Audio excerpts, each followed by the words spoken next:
Welcome to the Social for Brokers podcast with me, your host, Chris Target.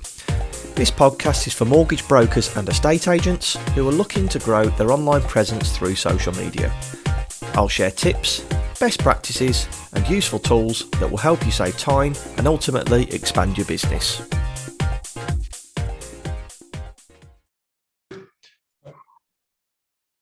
Three, two, one. Welcome to the Social for Brokers podcast. Today, I have a guest on who in the past has had the highest listening numbers for any of the Social for Brokers podcast, which is awesome. If you haven't heard of Lee Flanagan, then go back and listen to episode 25. There's so much value in that episode. Mainly, we talk about on how to use referrals to build your business. I now have Lee back on the podcast with his new venture, the Sales Summit Tour. So give you a bit of a background before we start chatting. Lee's doing the tour with 10X coach and founder of Dream Luxury Service Apartments, Tom Smith, and Property Investor of the Year, Terry Blackburn. So we'll be talking about their upcoming event. It's going to be on the 16th of March. And he's already said he'd probably do another one, considering that they sold out very, very quickly. So they're going to be talking through things like sales, property investment, mindset. It's actually sold out at the Riverside Stadium. So it's going to be very, very successful. But before we get into it, I want to welcome Lee onto the podcast again. Thank you very much for coming back on, mate. Thanks, Chris. Quite the intro there. I appreciate it. I actually thought for a minute you were going to make a joke about a sellout at the Riverside, but you're a massive Middlesbrough football fan, aren't you? If anybody doesn't know.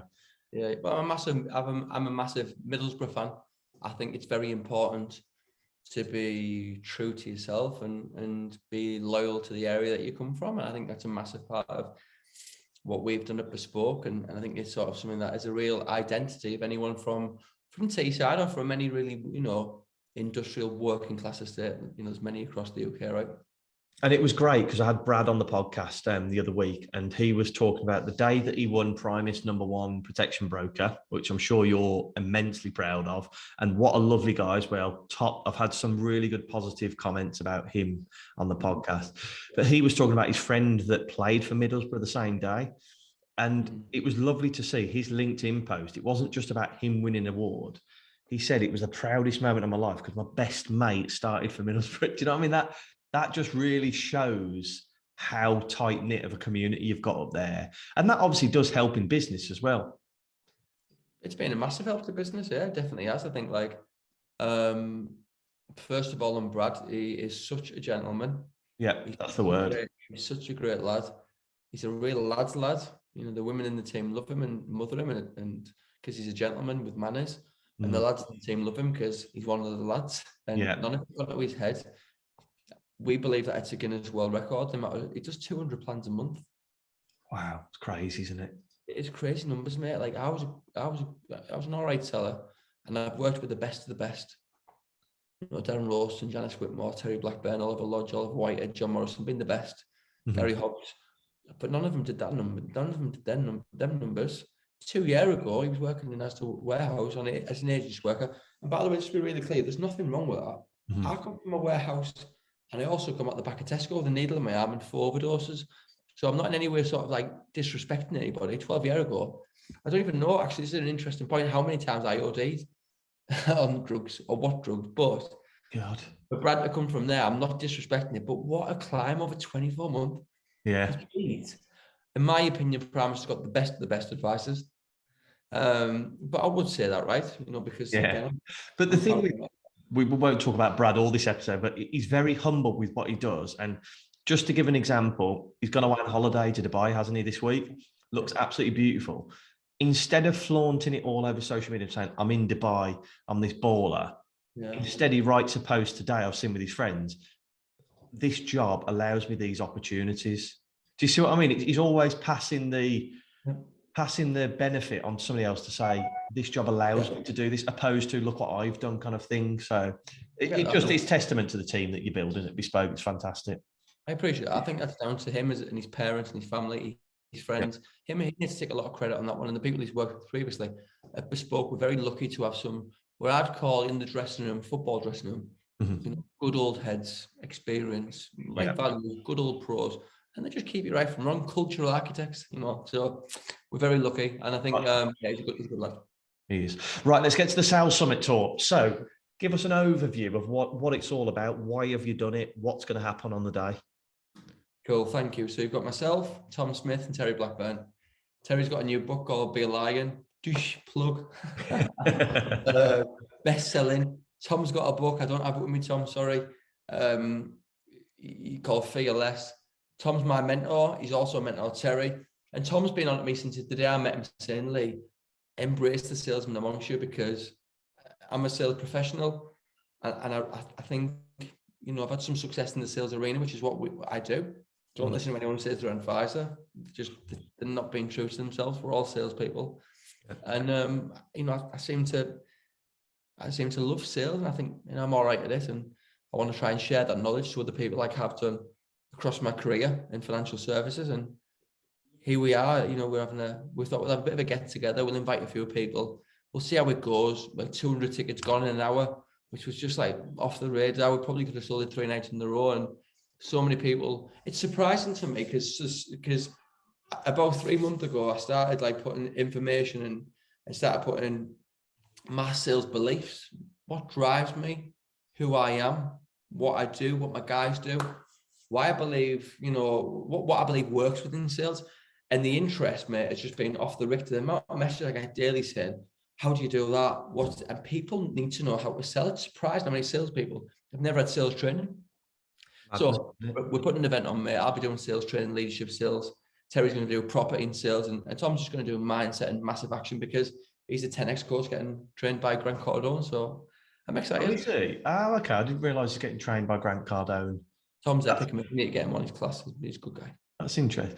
Do you find it interesting when you say you get a lot of people come to you about sales? And I sometimes get this. It's almost like an imposter syndrome, that I think, well, I'm just doing what comes naturally to me. And other people find that, like, how do you do that? Almost a genius in your area. And is this why you haven't done a sales summit before? Because you feel what you're doing it just comes to you naturally. So why would people come and want to watch me? Is that how you feel sometimes with it?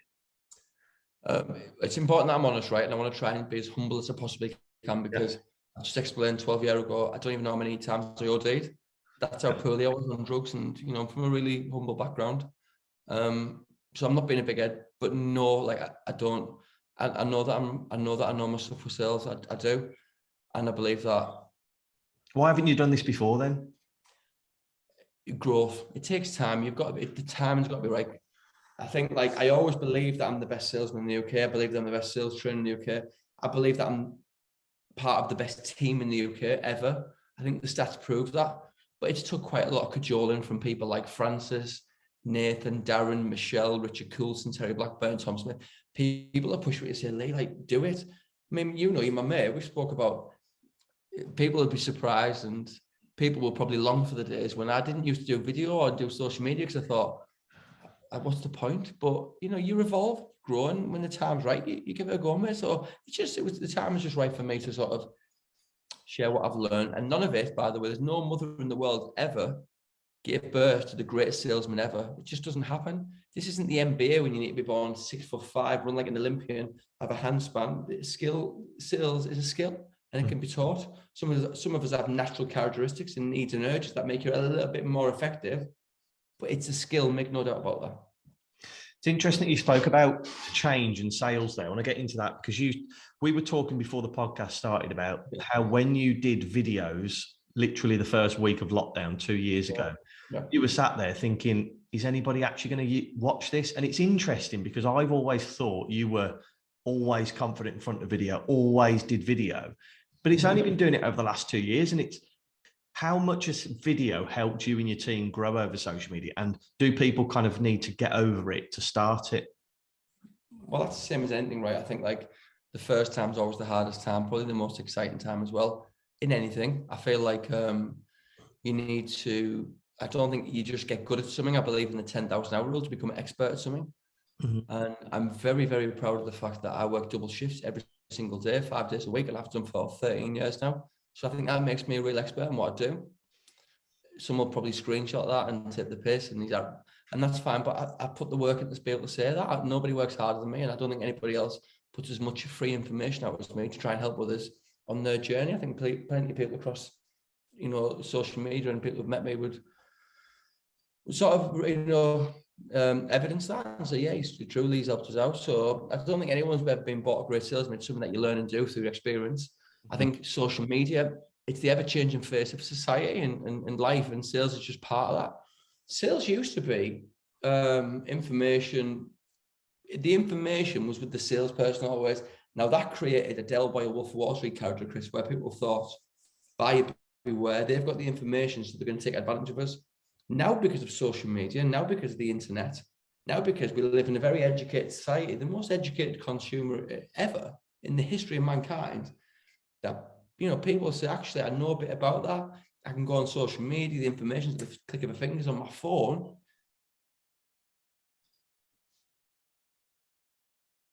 So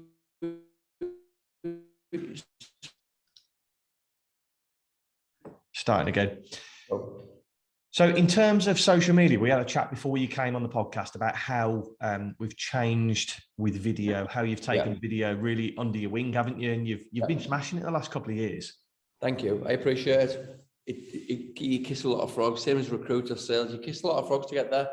People who do social media, who sell social media, will say words like algorithms, will say words like saturation and strategy. I say words like get yourself out there and get on with it, you know, because people who say them things, you look at their social media, every single post, Chris, has got a league table attached to it. How many likes, how much engagement, how many comments. So for me, I always think, well, he's getting the most engagement, he's getting the most likes. Let's go with that.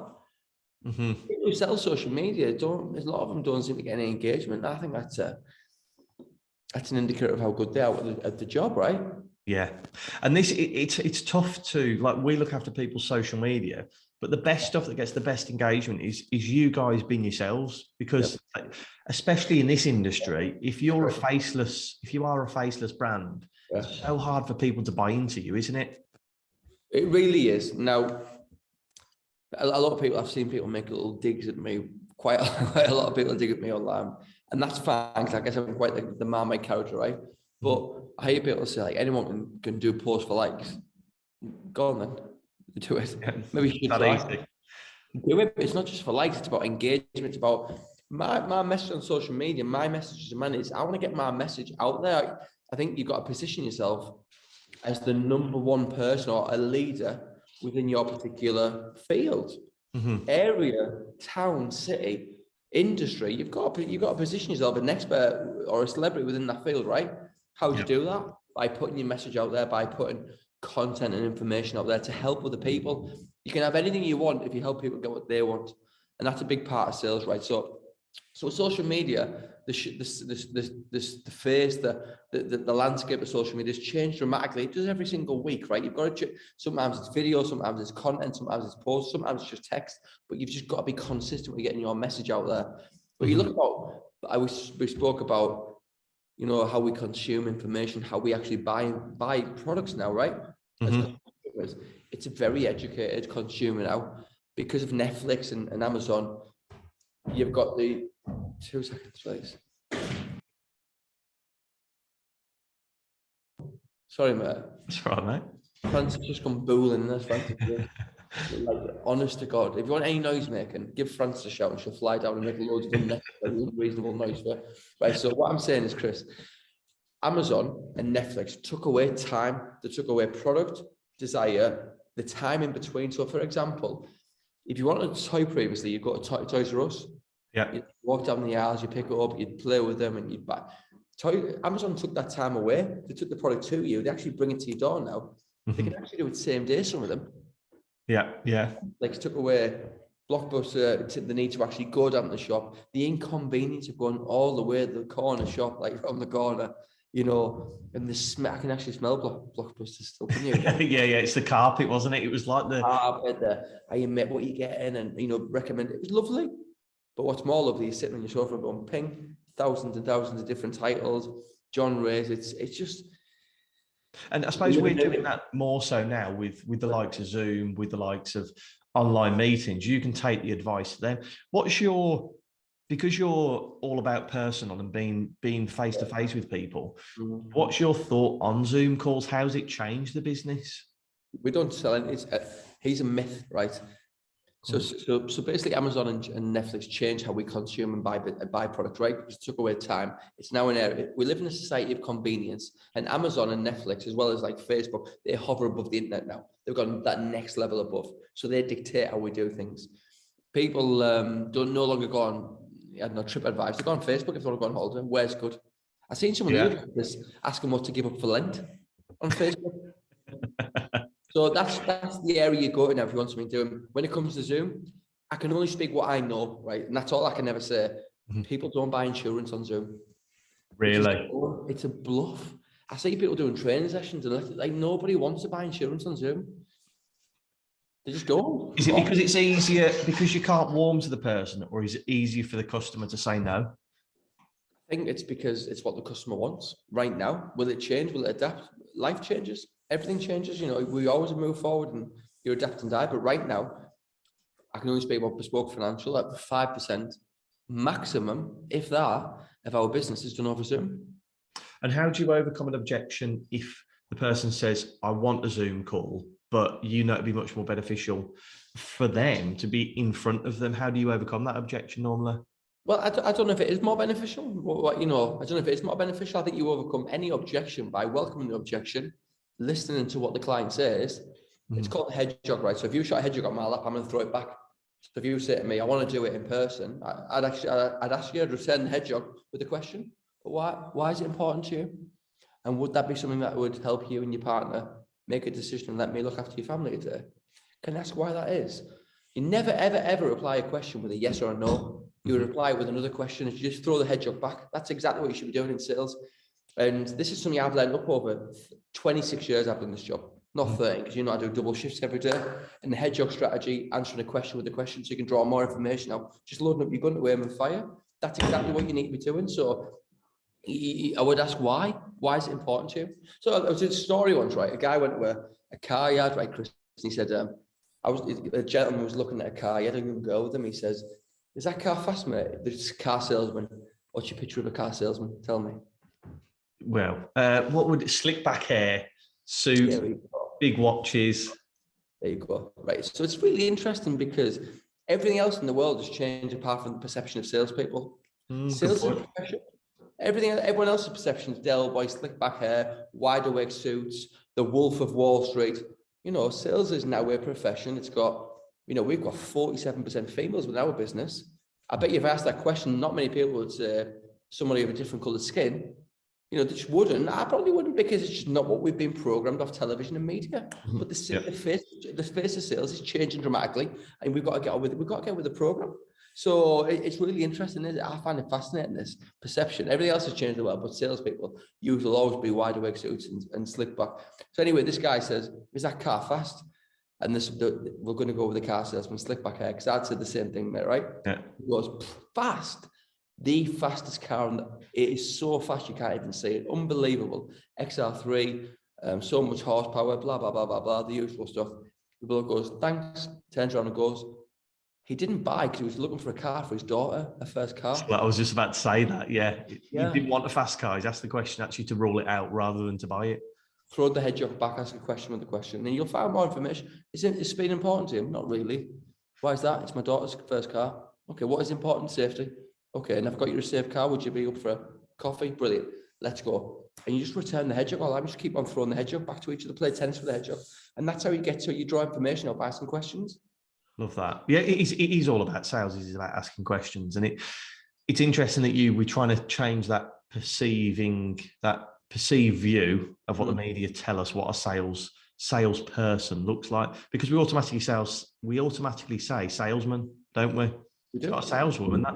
That's what people automatically perceive, that it's all seedy blokes, really. I suppose it's changing that perception. Like me, I'm a salesman myself in my business, but I'm sat here in a hoodie and it's completely different to what it would normally be.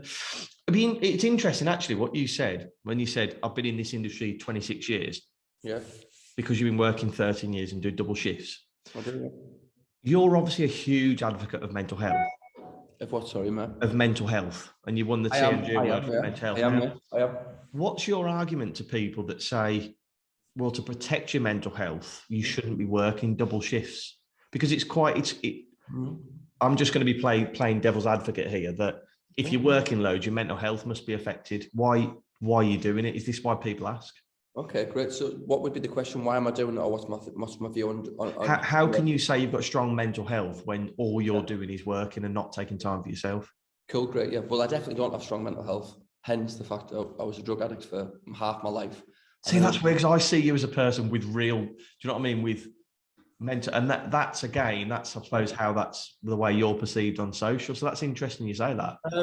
But I mean, I've never hid that I'm a drug addict. I've never said that I'm not vulnerable. I wake up, I think the thing with me on social media is I tell the truth and I'm authentic. I see after things on social media, you should do this, you should do that. You're a sales mortgage advisor or an insurance advisor. How can you tell us what to do? Bang. Next one is these business coaches. I know some business coaches on there saying they did this, they did that. They did nothing but drink tea and tell lies. I can name names too, believe me. The next one you're about is when people say they've never sold a plan. I am doing this right now. I'm one of the crew. I've knocked on every door, I've had every single club, I've had every single excuse. I've walked the walk. Do I talk the talk? Yeah, I do. Why do I think mental health is important? Because I've lost a lot of friends to mental health.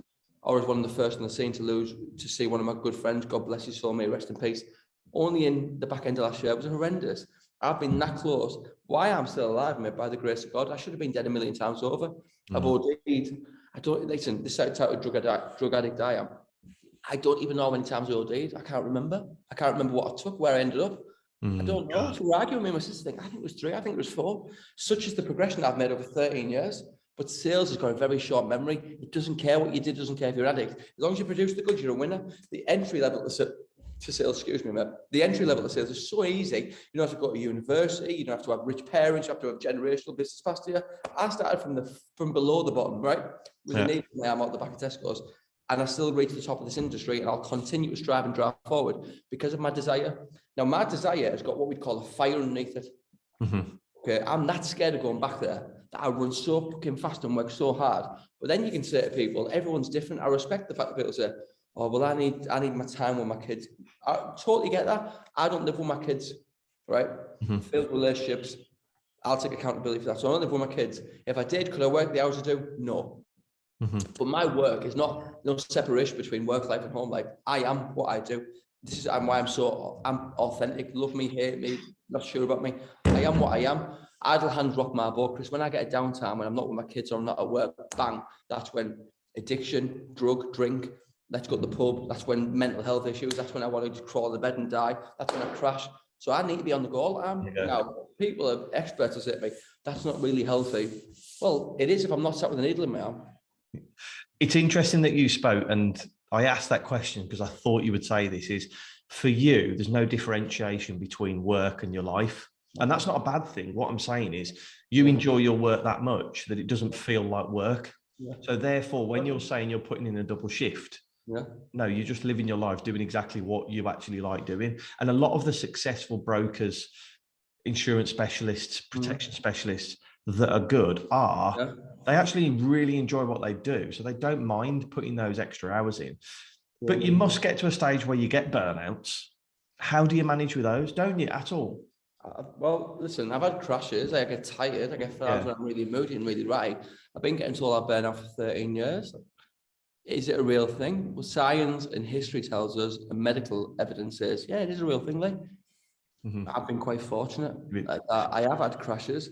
What would you class as a burnout? You know, I've got my counsellor, Sarah, here. Or if I asked Francis, she'd probably say, well, you have had a burnout, like you locked yourself away in a bedroom for 2 days and got off your fucking head on drugs for 2 days, like how many years ago? So that was a burnout, that was a crash. So what would you find as burnout? What would you find as a crash? How did you deal with it? How did you get back on the horse now quickly? Speed kills. Key thing in sales nowadays, because of Amazon, Netflix, and the society we live in, speed kills. We know that because it's miles better to cook a Sunday dinner, but it's a lot more convenient to press a button and get it delivered. Speed kills. So I just jump back on the horse quicker than everyone else, and I've got a really high tolerance to shrug things off and get on with, Chris. So, I mean, I can't remember what the question is, but I think... No, that's exactly what I was looking for. And a lot of brokers I'm speaking to, the first 2 years of the year have been really busy. And it's almost like, where do I find time to do things? Where do I find time to build my brand on LinkedIn? Where do I find time to post videos? How do you achieve so much, like in your calendar? Do you use time blocking? Do you have somebody arrange it for you? How do you do it? Well, first and foremost, building up a brand on LinkedIn. Our brand's more authentic and gets a bigger reach, it looks like anyway. And we do more business. I think the fact that we do more business than everyone else is because we are real and we are authentic. Mm-hmm. I'm not being somebody else online. You know, if you want to know something about somebody, ask the people I've worked with. Mm-hmm. End of. So many people dress themselves up. I know what's bad about our industry is job titles. I am somebody who specialises in helping families collect money when sadly they look. You sell life insurance then. Just say you sell life insurance. There's a real reluctance to admit that you're a sales professional. I don't know where it is, whether it's ego, whether it's social acceptance. I'm a salesperson, a sales professional. I think I'm like the Michael Jordan of sales should have been on, and I don't think there'll be another one like me for a long time, but I'm bound to say that's what part of makes me who I am, because I've got the balls to say that, right? Yeah. What was the question again? How do you fit so much into your day? Because a lot of people will be listening to this thinking, I see Lee everywhere. He does so much social media. He does loads of business. He runs a business. What does your calendar look like? Do you time block? What do you do? Hard work. Get on with it. We've had these arguments online. You've probably seen the debates with some like trolls online. Like I haven't, to be fair. I've not seen you like in the comments with people. I know people comment on me usually. I don't really relate because I think it is just quitters. They're just somebody who's got to a certain level and thought, I don't fancy the work ethic to get to there. So what I'll do is I'll level out here and I'll just slag him off. Haters don't ever talk about you. They talk about themselves. You've said something, done something, or achieved something that's made them realize how much they really love their life and hating everyone else. And that's what you get. Hate is a real great indicator of someone who's been successful. It's just someone who's actually achieving things and having the balls to go out and have a try at something. And I think, how do I fit it in? I just do it. People say you don't need to work hard, work smart, don't work hard, work smart. Bluffer. I've never heard so much nonsense in my life. There's nobody ever achieved anything in life that didn't work hard. And there's no way. I'm a big student of history. I love history. I'm a right boring bastard. I love history. Everything that we need to know about our future is there in our past. Do you think this is the first time a madman like Putin's tried to take over the world? No. It's happened before, isn't it? Before? God, millions of times. Yeah. It's life. It happens every single day in different environments, whether it be countries, families, workplaces, you know. And we can take that. So brands that, if we think before social media, brands that won on TV are still around today. Brands that will win on social today will be around in 20 years' time. Yeah. Because if you can follow what people have done in the past. But it's interesting that you talk. Just to come back on there, I like your social. I like some of the stuff I cause on social. Some of the people that put things out. I like your stuff. You work with Kate a lot, right? Yes, yeah. Do a lot of stuff with Kate, yeah. I think she might be the best mortgage advisor in the UK. I've got a lot of respect for Kate. I love the dynamic. How did you become friends? I love the dynamic between you and how friendly is also. So I worked in an estate agent and she was the mortgage broker upstairs. She's the best friend with my old boss. And it all started, Social for Brokers all started because Kate came downstairs and said, Chris, I need somebody to do me some social media posts. Can you help out? Yeah, I'll help you. And then I started doing them and she said, there's so many people out there that could do with this service. And she's fantastic. She's fantastic at broker. And one of the people why this is business is where it is today as well. Well, you know, the main person, the reason is where it is. Who?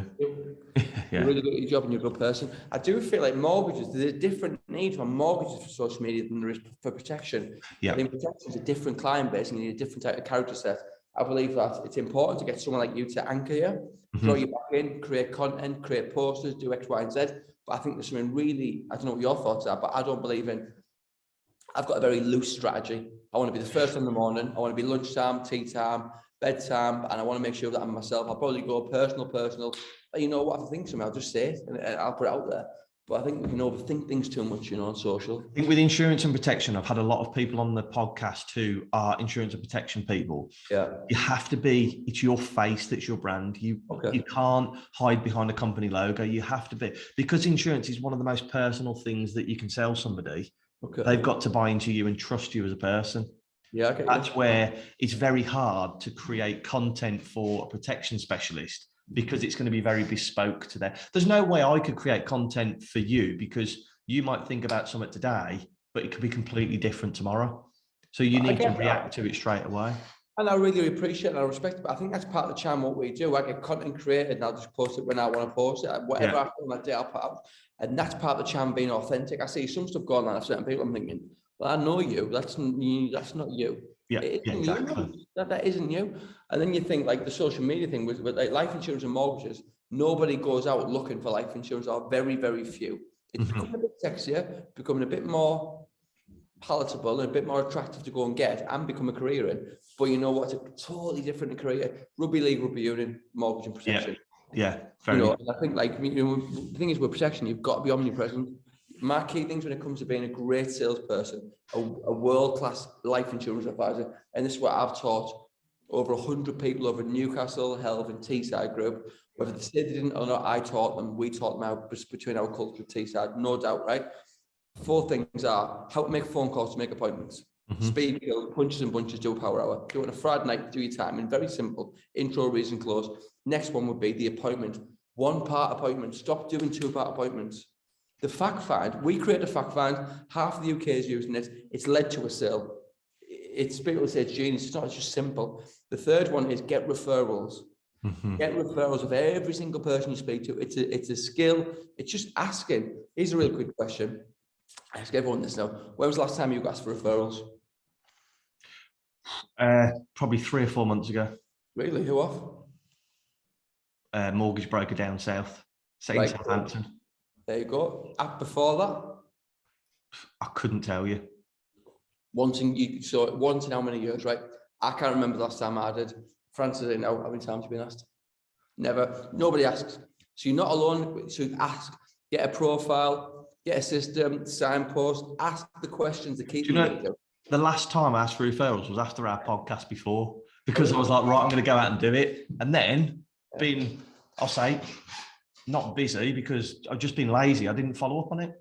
Yeah, fortunes in the follow-up, mate. Always. I've got that on my list. I have like a loose list of questions I'm going to talk to you about. And I saw it. I've got here, fortune is in the following. Yeah. What is that to you? It doesn't take one phone call to make an appointment.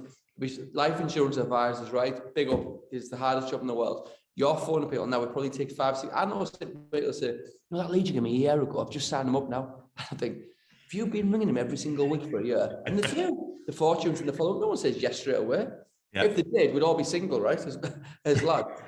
Yeah. So you get the first one there. The more you call, the more you ball. Quite simple. The more hands you shake, the more money you make. Definitely. It's a numbers game. It's about activity. When people say quality over quantity, nonsense. You've never achieved nothing. The same people who say work smart, not hard. It's all about quantity. Quality comes with experience and training. Training. I genuinely feel if you're not getting the right training, by the way, some people who sell training, I've seen the figures. I've seen what they've done. Put your figures on board and tell people what you do. And if you don't do training, right, you should put a sign on your website and say, see a gentleman like you, Chris, a real professional, you've got a nice little sign there saying, we don't do training, we don't believe in it. I did my training years ago. You've got an obligation to tell your clients, I don't do training. Training's not something you've done, it's something you do. It's something you continuously do. Yeah. That's why the best remain the best all the time. I genuinely believe that at my heart of hearts. So interesting, really. That's it. And the network, shame on you. Shame on these networks for letting vultures and sharks skim in and sell dribble and terrible training. You're taking money off people, the networks. And listen, I'm part of Primus. I adore my network and I'm loyal, Labrador Lee, loyal as a dog, right? But believe me, you've got an obligation to put better training on every single network. You cannot let these vultures come in and go, I'm going to sell you this much training in the little chef cafe at the side of a motorway, 900 quid for an hour, off someone who's never achieved nothing. Yeah. What I think is really, really good with Primus is Primus do have that support network and very similar, like they do the social media masterclass. And I'm going to be on one of those calls to do like a 10-minute chat with people to talk about it, which I did it 2 years ago when lockdown came in. I'm going to do it again. And I love doing it because Primus are very clever in that sense that instead of trying to say that they know everything, they'll pull in professionals from certain fields and train. So for a protection call, they sometimes get you on there because you've got the figures to back up what you do. You know what I mean? They'll pull in then a specialist in, I don't know, GI. And do you know what I mean? They'll pick out the people that succeed already, which is very clever with Primus.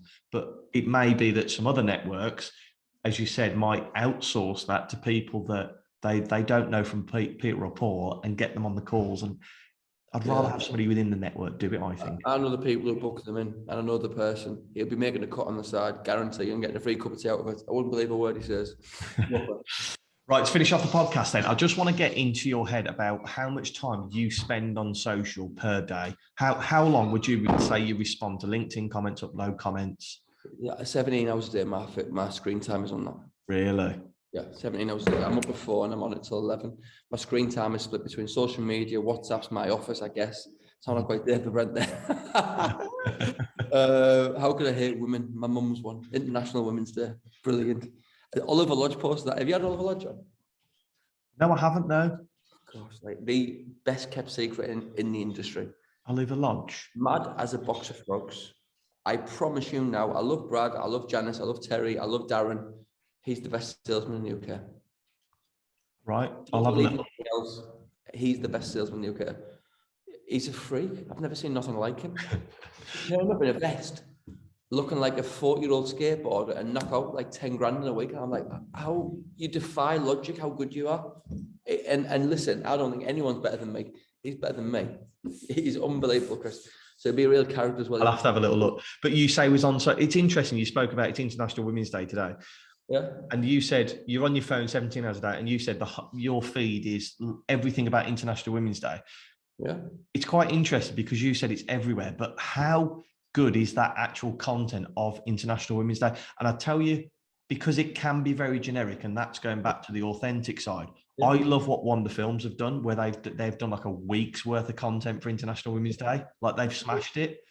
It's great. Yeah, I totally agree with it. I think like really interesting. When I joined the industry, wasn't that many, females in the industry. Mm-hmm. I'm so fortunate I got raised by such a strong woman, Maggie, and my auntie Sue, and the mum works at the hospital still. She still works at the hospital, cleaning at the hospital. My auntie Sue puts up with me and go, Brian. But I got brought up by proper women, strong women, and now I'm honoured to work with strong women. And you do have a real secure network around you of people that head up the business, don't you? And our Primus too, Tony Smith, the best female in the UK within financial services. Look at financial services now. Some of the females across the industry are wonderful. Like, industry's changing.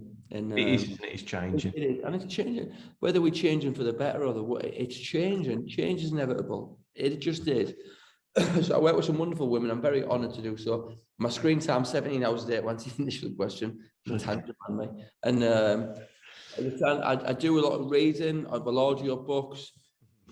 So how much of that time is active, I don't know. This is an issue people have got, right? Stop trying to time block it in social media. It's just part of you. It's an extension of who you are. You can't build it in. It's just who you are. Just embrace it and just get on with it. Like people go, post on social. You should do this. LinkedIn, Lee, Facebook, Flan, all the skits and the quips. Maybe you should try it. Yeah, just get going nowhere. LinkedIn's not going nowhere. Maybe you should give it a go, because I guarantee you the people who hate on it and say you're this and you're that, I promise you, behind closed doors, they practice a video and thought, shouldn't I? And they'll just hate on other people who have got the balls to do it. It's totally fine to be vulnerable. It's totally fine to be scared. Social media is this brave new world, and it is daunting, and you do get dickheads and bullies. By the way, there's no industry worse than ours. The same people will shake you back and say, Lee, they're on WhatsApp groups slating me. That's just the world we live in. Social media. It's more about them than just about you. Give it a go. But it's not going anywhere, is it? It's not going anywhere. It's a perfect way to end it. Yeah. Lee, thank you so much for coming on. Really appreciate it. And I'm sure if anybody wants to reach out to Lee, have a chat, his inbox is always open. If you don't know who Lee is and you're on social media, then get on there and start having a chat. Lee, thank you so much for coming on. I really do appreciate it, mate. God bless, mate. As always, I'm very grateful to you. Thank you so much. Thank you. Bye.